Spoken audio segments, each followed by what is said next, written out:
Members of the Venezuelan opposition approach an army base, offering soldiers amnesty from prosecution if they turn against the government. The battle for the future of Venezuela is a battle for the hearts and minds of the Venezuelan armed forces. Anyone who wants to get rid of Venezuelan President Nicolas Maduro cannot do it without the army.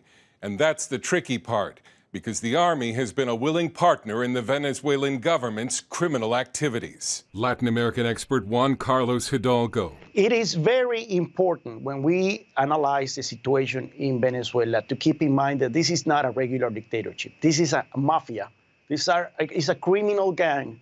They're deeply involved in crimes against human rights, corruption, drug trafficking.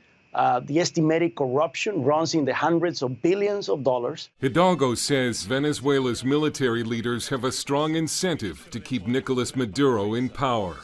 The armed forces know that the alternative for them to be in power is either go to jail, face the justice in Venezuela under a democratic government, or face extradition to the United States for drug trafficking. And that's why the opposition is offering the military amnesty.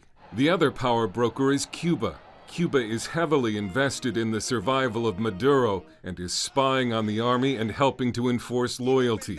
Thousands of Cuban troops are deeply embedded in the armed forces, as well as intelligence services and secret security services.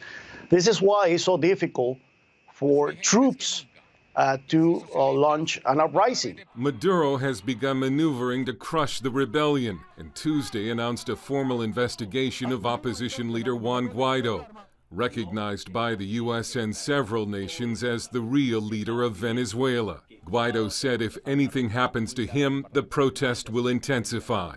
President Trump called Guaido and offered his support and said all options are on the table in dealing with Maduro. But Guaido has said he's against using the U.S. military to get rid of Maduro. Dale Hurd, CBN News.